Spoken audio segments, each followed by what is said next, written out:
Just miss. IPL ನಲ್ಲಿ ದುಡ್ಡು ಮಾಡ್ಬೇಕಂದ್ರೆ ಅದಕ್ಕೆ 2 ಟೀಮ್ ಇರೋದು ಅತ್ತೆ. ಒಂದು RCB ಇಂದ, ಇನ್ನೊಂದು CSK ಇಂದ. ನಾ RCBನ ಆಯ್ಕೆ ಮಾಡಿದೆ ಅತ್ತೆ, ನೀವು CSKನ ಆಯ್ಕೆ ಮಾಡಿದ್ರಿ. ಒಂದ್ಸಲ RCB ಕಡೆನೂ ದುಡ್ಡು ಹಾಕಿ ನೋಡಿ ಅತ್ತೆ. CSK ಮ್ಯಾಚ್ ಫಿಕ್ಸಿಂಗ್ ಸಿಗಾಕೊಂಡ್ರು ಅಂತ ಬೆಟ್ಟಿಂಗ್ ಆಡೋದನ್ನ ಬಿಟ್ಟು ಬಂದ್ರಿ ನೀವು. BCCI CSK ಟೀಮ್ನ ತೆಗೆದಾಕಿದ್ದಕ್ಕೆ ನಾನೇನ್ ಮಾಡ್ಲಿ ಅತ್ತೆ? ಇಷ್ಟಕ್ಕೂ ಅಷ್ಟು ವರ್ಷದಿಂದ ಫಿಕ್ಸಿಂಗ್ ಮಾಡಿದ್ರು CSK ಆ ಸೀಸನ್ ನಲ್ಲಿ ಸಿಗಾಕೊಂಡಿದ್ದು ಅವರಿಂದ ತಾನೆ. ಹಾಗಂತ IPL ನೋಡೋದಾಗ್ಲಿ ನಿಲ್ಸದ್ನ ಅತ್ತೆ? ಇಲ್ವಲ್ಲ. RCB ಮೇಲೆ ಬೆಟ್ಟಿಂಗ್ ಕಟ್ಕೊಂಡೇ ಬಂದಿದ್ದೀನಂತೆ ನಾನು.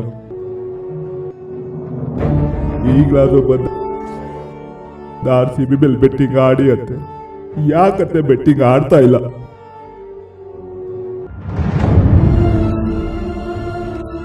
ಆಡದೆ ಇರೋ CSK ನೆನ್ಸ್ಕೊಂಡು ಕೊರಗ್ತಾ ಎಲ್ಲ ಕಳೆದ್ಬಿಟ್ರಿ ಅತ್ತೆ. ಒಂದು ಮಾತು ಹೇಳಿ ಅತ್ತೆ, RCB ಅಂತ ಒಂದು ಮಾತು ನಿಮ್ಮ ಕೈಗೆ ಚಿಪ್ಪರ್ದೆ ಇರಾಗ ನಾವು ನೋಡ್ಕೊಳ್ತೀವತ್ತೆ. RCB ಅಂದ್ರೆ ತುಂಬಾ ಇಷ್ಟ ಆಗುತ್ತೆ. 10 ವರ್ಷದಿಂದ RCB ಕಪ್ ಗೆದ್ದಿಲ್ಲ ಆದ್ರೂ RCB ಮೇಲೆ ಬೆಟ್ಟಿಂಗ್ ಕಟ್ತಾನೆ ಇದ್ದೀನಿ. ಯಾಕಂದ್ರೆ ನಿಮ್ಗೆ ಅದು ಕಾಣುತ್ತಾ ಇಲ್ಲ?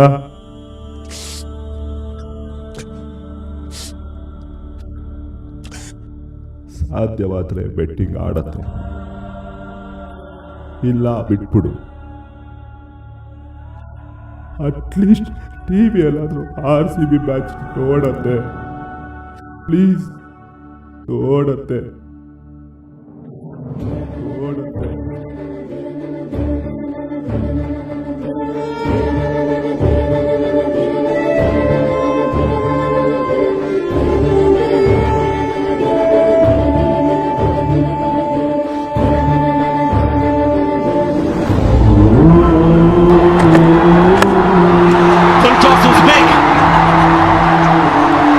Landed on the rope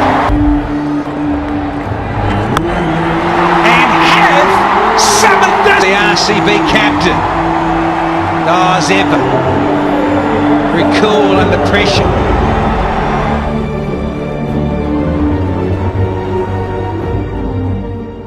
Bhargava, ಬುಕ್ಕಿಗೆ ಫೋನ್ ಮಾಡು.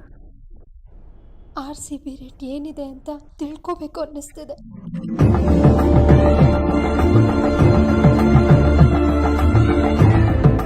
ಶೇರ್ ಗರ್ಲ್ಸ್ ಅಂದ ನೋಡಿ ಬೆಟ್ಟಿಂಗ್ ಕಟ್ಟೋನಲ್ಲ ಕಣೋ ದೊಡ್ಡ ಮನುಷ್ಯ. RCB ಮುಂದಿನ ವರ್ಷ ಗೆದ್ದೇ ಗೆಲ್ಲುದೆ ಅನ್ನೋನೇ ದೊಡ್ಡ ಮನುಷ್ಯ.